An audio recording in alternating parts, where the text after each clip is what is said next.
So Hare Krishna, nice shloka today. Before we before we start, let me offer my prayers. Om Namo Bhagavate Vasudevaya. Om Namo Bhagavate Vasudevaya. Om Namo Bhagavate Vasudevaya. So Hare Krishna, we are discussing Srimad Bhagavatam, second chapter, second canto, third chapter, shloka number 1. And the heading, the name of the chapter is Pure Devotional Service, the change in heart. Shri Suk Uvacha Evam etan nigatitam Prashtavan yadvan mam Nrinayanriyamananam Nrinayanriyanam Manusheshu Manishinam. Word by word meaning. Shri Suk Uvacha. Sukdev Goswami said, Evam, so, etat, all these, Nigaditam, answered, Prastavan, as you inquired, yet, what? Bhavan, your good self, Mam, unto me, Naranam, of the human being, yet, one, Mriya Mananam, on the threshold of death, Manusheshu, amongst the human beings, Mani Shinam, of the intelligent men. Translation and purport by His Divine Grace, S. Bhaktivedanta Swami Srila Prabhupada ki Jai. Shri Sukadeva Goswami said, Maharaj Parikshit, you have inquired from me as to the duty of intelligent man who is on the threshold of death. So I have answered you. So the purport is long. What we will do today, we will go as with the purport, and I'll also go with the explanation. So before we proceed with the shloka, let me just take you back quickly on the previous shloka, which is in the chapter number 2. Just to give a quick recap. So in the chapter number 2, we see in the end, Parikshit Maharaj is concluding, the very nice shloka, the 2 shlokas in the end. 36 number, he says, O king, it is therefore essential that every human being hear about, glorify, and remember the Supreme Personality of Godhead. Remember the Supreme Lord, the Personality of Godhead, always and everywhere. And then the 37th shloka is, those who drink through oral reception, fully filled with nectarian message of Lord Krishna, the beloved of the devotees, purify the polluted aim of life known as material enjoyment, and thus go back to Godhead, to the lotus feet of Him, the Personality of Godhead. So here Sukadeva Goswami has already provided the dues for the intelligent man, and that way we can easily understand what Krishna is, who Krishna is, who am I, and what is my connection with Krishna, and why I should focus on reading and hearing Bhagavatam and understand and try to establish a lost connection with Krishna. So here Prabhupada is writing in the purport. He says, in human society, all over the world, there are millions and billions of men and women, and amongst all of them are the less intelligent because they have very little knowledge of the spirit soul. So when Prabhupada is saying people are less intelligent because they have very limited knowledge of the spirit soul. Now we must ask this question, who is to be blamed for that, right? Is it the government? Is it we who are to be blamed? Is it parents? Or is it ever required for us to acquire the knowledge of the spirit soul? Because it is not taught in the schools, right? It is not taught anywhere. The neighbors do not talk about the spirit soul. There are no advertisement on the TV which talk about the spirit soul, right? So how is it possible that, one hear about the spirit soul? So if you see the government, you see the society, they don't speak about it because they're worried that, okay, if we talk about spirit, then you can't enjoy, right? So that's a misconception. Running behind the material's desires is like, running like a camel in the desert. The camel is running because he is seeing a mirage of water. So he's thinking that I will run more and I will get that water.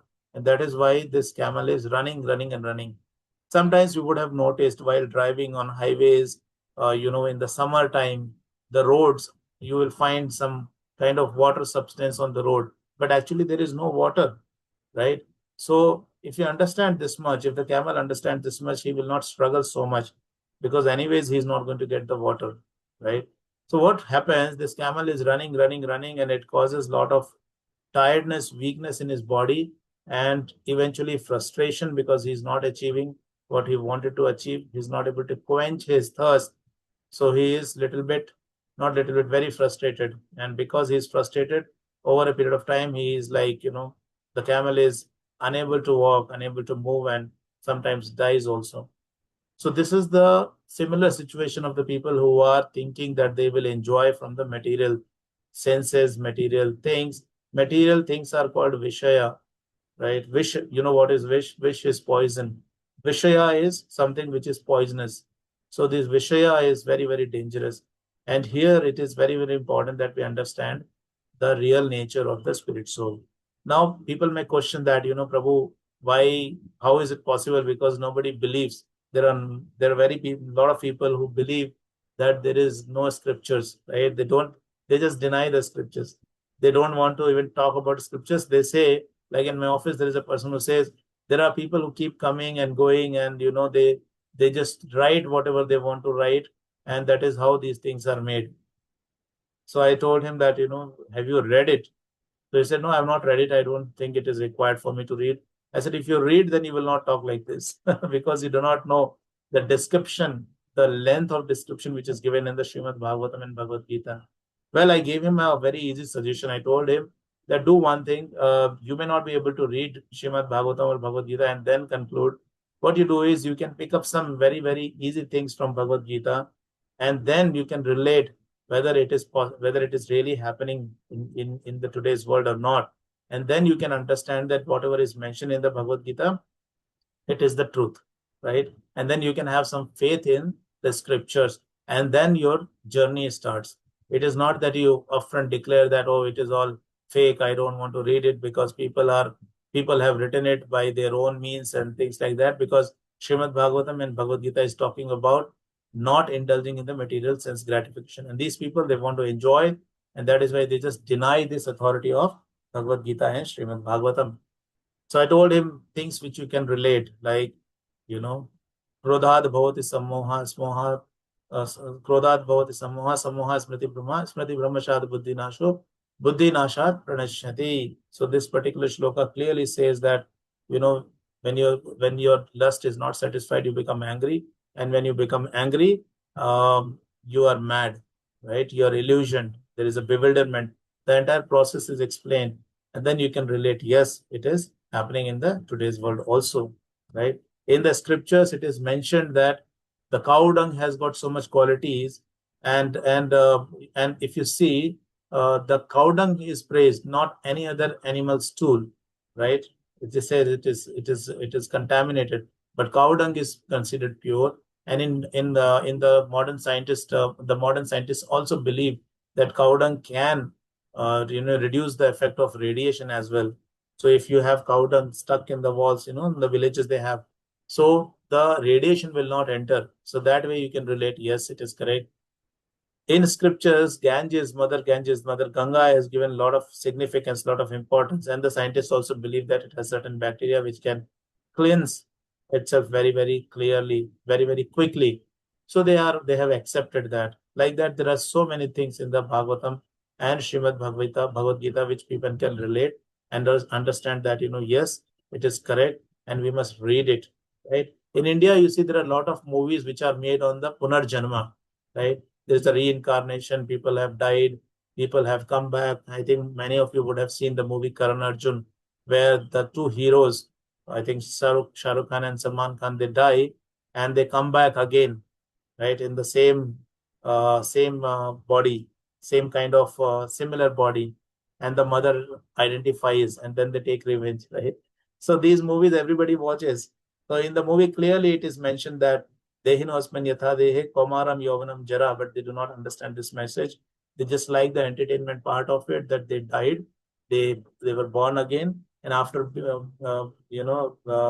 they taking birth again they are going back and taking revenge. But you see here in the, which might seem right also, but you see the example of Jad Bharat. Jad Bharat, when he lost his life, in the next life he was able to remember, and then he was very, very careful because he knew that this material world is prison house, and the purpose of human life is to get out of this prison house and not get entangled in the prison house. So let us proceed a little bit, and then we will talk about what are the major distractions which are not allowing us to focus on reading Shastras.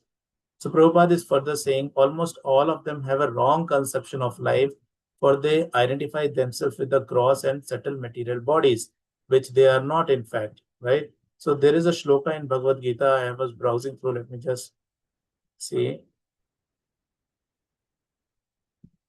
So you see here, Krishna is telling Arjuna, Natve vaham jatu nasam natum neme janadipa, na chaivana bhavishyama sarve vaimatah param.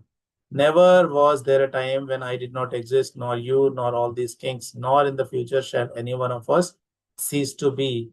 So Krishna is very clearly saying that it is not that you were not there in the past, or you will not be there in the future, right? So, but the people, what they're doing, they're identifying themselves with their material bodies, and Prabhupada is saying which they are not in fact. So why is this happening? You see, there are a lot of advertisement in the TV, right? Like I was saying, there are no advertisement which talk about the spirit soul. Have you seen any advertisement which says you are not the body, you are the spirit soul, and hence you should focus on, hearing Srimad Bhagavatam, don't waste your human life like that? There are no advertisement. There is no company. There is only one company called ISKCON, which does these kind of things, and which is coming in the to safeguard the society and people, saying that don't waste your life in the material enjoyment. So I was hearing a nice lecture from Gaurangadas Prabhu.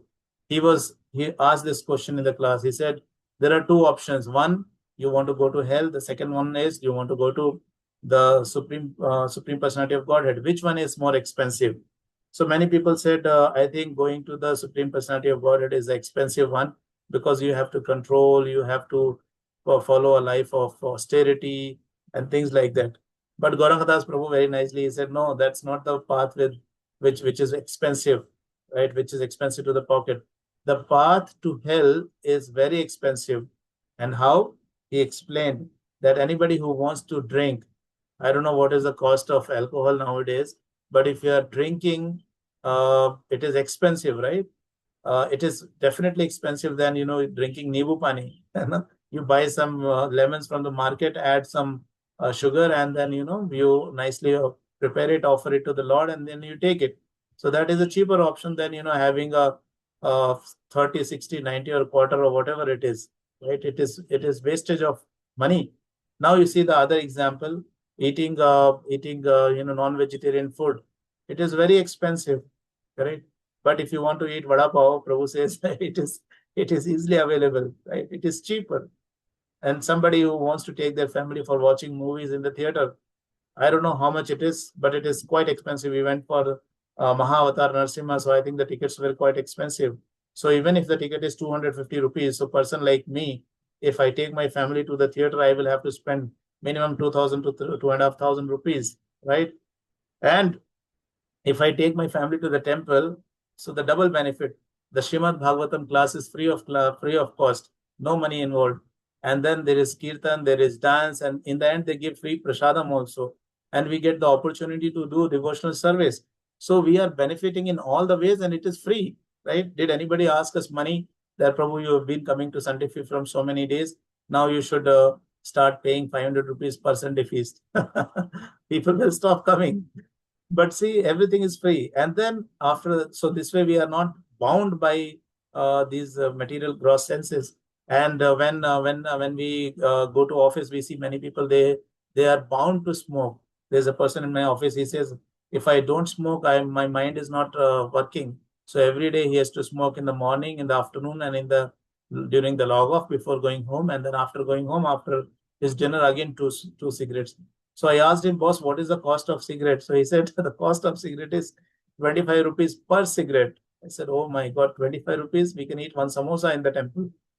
But yes, so this is how Gaurangadas Prabhu is saying, this path is actually expensive, not the devotional service path. We think that we are doing a lot of austerities, but we are enjoying the freedom from, these four regulative principles which we need to follow, right? The freedom from alcohol, freedom from non-vegetarian food, freedom from illicit relationship. It is very difficult to maintain illicit relationship, right? I don't know, people may relate or not, but it is very difficult. You have to manage your wife, you have to manage your girlfriend, you have to manage your boyfriend, you have to be ready for the circumstances which you may face. There can be legal complications. There are so many problems, right? But see, a devotee is very happy, chanting his rounds and eating Krishna Prasadam, reading Srimad Bhagavatam, relishing it, enjoying it, going to office, working for the recommended hours, coming back, preparing for the classes, joining the services. Such a beautiful life. So it is not austerity, actually. It is a very comfortable life, especially in the age of Kali Yuga, when Chaitanya Mahaprabhu appeared just like 500 years back. So this is the amazing thing to know. Let us read further. Prabhupada is saying they may be situated in different high and low positions in the estimation of human society, but one should know definitely that unless one inquires about his own self beyond the body and the mind, all his activities in human life are total failures. Shram evahi kevalam. So there are many people who are willing to, enjoy. So there is no problem in enjoying, but enjoying on the cost of someone else, right? So there are many people who would want to become famous. There are many people who want to become very powerful and lot of things, very rich. But until unless if a person is not able to go back to Goloka, go back to the spiritual world, then all these efforts which he is taking, it is Shram Evihi Kevalam. It is total failure, because you remember the story of Kailash. Kailash was a person whom Narad Maharishi met personally, and he told, why don't you come back? You are going to be entangled in this material world. So Kailash says, my son is very young. I can't come with you now, right? He should have just gone back along with Narad Maharishi, understanding that Krishna will take care of everything. And there were many sons which were born to this person previous to this life. Is he able to take care of them? No, right? So he denies that opportunity. Then Narad Maharishi again comes after 20 years, and then the son is elder, son is married, and son has got a grandson. So Narad Maharishi says, Kailash, can you come now? But then Kailash says, no, no, Narad Maharishi, I have a grandson, I have my responsibilities. I cannot come with you now. Then after another 15, 20 years, when the grandson is grown up, again Narad Maharishi comes. He says, Kailash, would you like to come to Goloka, a spiritual world? He says, no, no, what will I do in the spiritual world? My children, they are not very intelligent. They will lose all the money, whatever I have accumulated. So at least I should guard it, right? And then in the next life, he becomes a dog. Again, Narad Maharishi comes. Again, he says, I am a dog. I am guarding. See, I am doing my job. And then again, Narad Maharishi comes. See, the dog is dead. So he asks, where is the dog? People say the dog is dead, right? And then when Narad Maharishi is going in the field, there is a snake which is coming and speaking to Narad Maharishi. So Narad Maharishi says, who are you? He says, I am same Kailash. So Narad Maharishi says, see, you have come in the snake body, at least now you come with me. Again, Kailash says, no, no, I'm going to protect the field. So I'm not going to come back. So Narad Maharishi says, I think I have to shower some mercy, some special blessings on him. So what he does, he calls his sons and everybody, and he says, see, there's a snake, and this snake is going to bite you. So these people, the same children, same generation, they just pick up big, big sticks and they start beating the snake. And Kailash is trying to say, I am your father, and how can a snake speak? A snake will only hiss, right? So the more he is hissing, the more he is getting beating, and then finally he dies. So this is the situation of the people who are entangled in the material world. And that is why Bhagavad Gita says, don't get entangled in the material world. Whatever you're doing, keep doing. But along with that, don't miss your opportunity. Otherwise, it is going to be total failure, right? So sometimes when things come in my mind, like can I watch a movie or can I watch some sports? So I always tell myself that, okay, let me chant my round and then I will watch. I don't deny it immediately, because if I deny, then these things become very, very powerful, and they force you into it. So I just postponed it, saying that, okay, let me finish my rounds and then I'll watch. Then after finishing my round, I say, let me just talk to a couple of devotees. Then I say, okay, let me read Srimad Bhagavatam, for 15, 20 minutes at least, and then I extend the time. So this way, and then my children are there. They engage me with helping in the studies and all those things. So somehow I safeguard myself with this, right? This is what we can do. We can just postpone it, if we just say, no, I'm not going to do, I'm not going to do, I'm not going to do, we will end up doing that. So it is just that, we can postpone it. Let me quickly cover a few more things. Therefore, out of thousands and thousands of men, one may inquire about his spirit self, and thus consult the revealed scriptures like Vedanta Sutras, Bhagavad Gita, and Srimad Bhagavatam. There is a shloka in Bhagavad Gita which says, Bahunam Janmanam Ante Jnanavan Mam Prapadyante Vasudevam Sarvamiti Sa Mahatma Sudurlabha. So, somewhat like that here, this is also quite related to it, that after many, many births, people become interested. And there is another shloka, I think, Sahasreshu, Manushyanam Sahasreshu. Thousands and thousands of years, they out of so many people, only few people come into Krishna consciousness or come into understanding the revealed scriptures. But in spite of reading and hearing such scriptures, unless one is in touch with a realized spiritual master, he cannot actually realize the real nature of self. And out of thousands and hundreds of those men, someone may know what Lord Krishna is, in fact. So this is again very, very important thing. I have seen in my office some people who talk all nonsense about, various things. About temples also, they're not happy. Some people say, ISKCON is brainwashing youth, right? So I tell them it is better than ISKCON brainwashes. Otherwise, some terrorism, they will be involved in some terrorism because some terrorists will come and brainwash them. We have seen movies like Kerala Story and, heard about various things where people get, brainwashed and they are involved into terrorism, killing people. So at least it is better than that, right? They are only engaging people into Krishna consciousness and in the devotional service. And those who are involved, they are not dying. Right? We see in the terrorism, people are involved in terrorism, they kill and they die also. Right? And I think they are given the assurance that in the next life, they will be getting 72 beautiful women. But I don't know how far it is true, because in the scripture share, it is mentioned that you will only meet Yamraj. I don't know 72, 72, ladies or not, but definitely these people will get Yamraj with a hunter and all the Yamadutas. So they have to be logical, right? How can somebody get so beautiful women after killing some innocent people? It is not logical, but this is logical, that when you harm somebody, you will get harmed. When you kill somebody, you will get killed. When you do something wrong, you will be punished in hell. This is logical. And hence it is true also.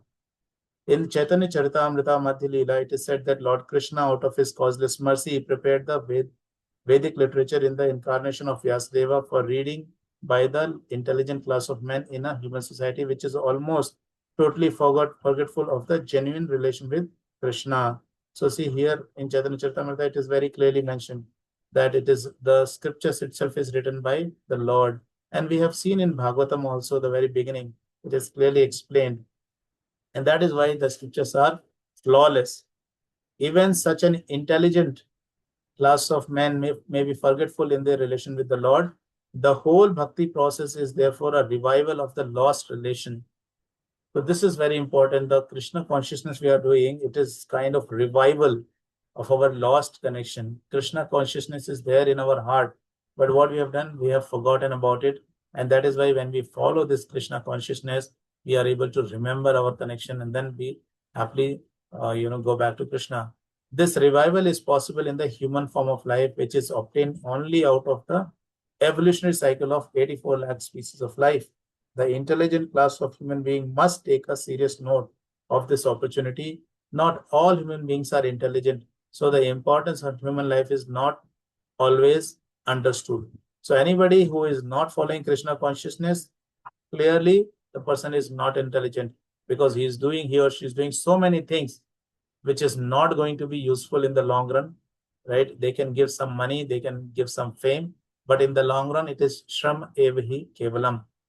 There are many sages who go to Himalayas, develop lot of siddhis, but after developing those siddhis, they are again looking for sense gratification. What kind of sense gratification? People will come and praise them. Right? It's a sense gratification. There was a person who acquired this siddhi of walking in the water.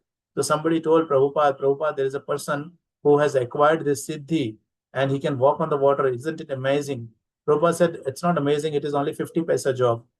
So they asked, how come it is 50 paisa job? Prabhupada said, it takes only 50 paisa for me to cross the river by paying the boatman. I can pay 50 paisa to the boatman and cross the river. For this, I don't have to waste my human life doing so much of tapasya and developing the siddhi to walk on the water. It's not required.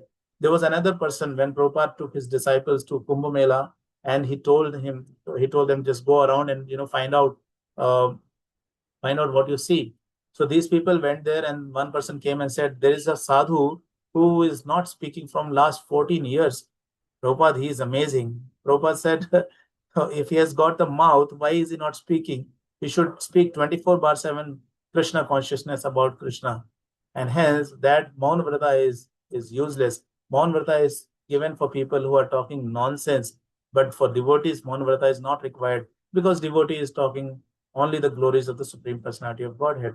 Right? I'll read further. Therefore, Manishanam, meaning thoughtful, is particularly used here. A Manishinam person like Maharaj Parikshit must therefore take to the lotus feet of Lord Krishna and fully engage himself in devotional service, hearing, chanting, etc. of the holy name and pastimes of the Lord, which are all Hari Kathamata. This action is specially recommended when one is preparing for death. So we might ask this question, Prabhu, I am not preparing for my death, so I think I shouldn't be engaging in devotional service. So my question to all of you would be that, do you know the time of your death? Do you know how many years we have got? We do not know, right?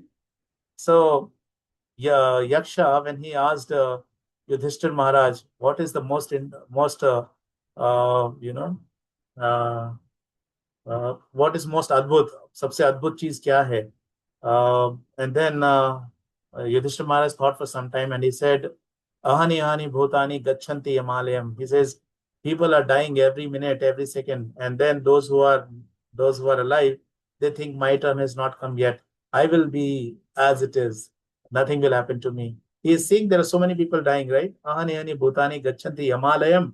But still, he is not preparing for leaving the body, but he's preparing how he can be happy in this body. It's a foolishness, because we can never be happy in the material world. There will be mental issue, there will be physical issue, there will be issues from people, there will be issues from other living beings. Adi Devik, Adhyatmik, Adi Bhautik, three types of problems will come. But for a devotee, life is very peaceful, because he is talking the glories of the Lord, hearing the glories of the Lord, and he is enjoying it. He is eating nice prasadam. So every day is so blissful, and the death is also blissful, because he is not going to lose anything. He is only going to get into the spiritual world. And these are not the things which people just talk. We have the scriptural proof and evidences. And that is why Prabhupada is saying, only for the intelligent class, not for the foolish, not for the people who are engrossed in the sense gratification. Because if somebody is completely into sense gratification, he will not get vyavasatmika buddhi, and then the person will never be able to understand. And that is why in my office, I give this formula. If somebody is arguing with me, I say, I give you a formula, 1 month success formula, you can see Krishna. Then they become like surprised. How can I see Krishna? I said, yes, you can definitely see, provided you follow. And then I provide the process. The process is very simple. I say you chant 16 rounds every day in the Brahma Muhurta, right? Second thing is go to the temple every day. Third thing is come to ISKCON temple every Sunday and do the service, right? Follow 4 regulatory principles. Observe fasting on Ekadashi, do extra round on Ekadashi. Do this for 1 month and you can see Krishna. So it has got double benefits. If the person is sincerely doing it, then if they're not able to see at least Krishna, at least they will be able to understand that Krishna is there, Krishna exists, right? And if they are not able to follow, then I can say, see, you have not followed, then don't talk about, Krishna is there or God is there or all nonsense. First, follow the process and then you will be able to understand. And in the end, I just want to mention, I was just trying to Google what is the thing which is distracting people, right? Because we all want to do Krishna consciousness. So I was just typing, which is the biggest distraction these days for the students and working people. So not to my surprise, clearly the answer came. The biggest distraction for both students and working people in 2026 is the smartphone and its associated apps, especially social media platforms, Instagram, TikTok, YouTube, Shorts, and constant notification.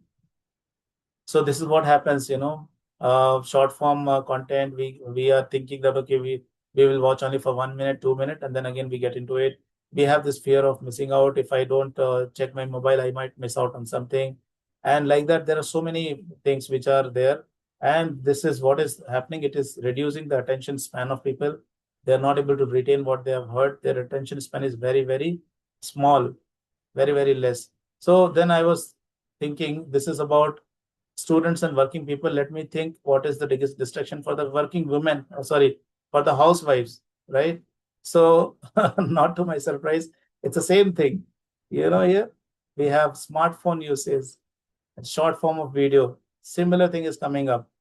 So we have to be careful with the smartphone because the smartphone is very smart, but it is making fool of us, and we are missing out on our beautiful Krishna consciousness. I'll wind up with this. I think I've extended 1 minute. My apologies for this. If you have any questions, comments, you can ask me. If I have committed any mistakes, please forgive me. Srila Prabhupada ki jai. Padit Pavan Guru Maharaj ki jai. Hare Krishna.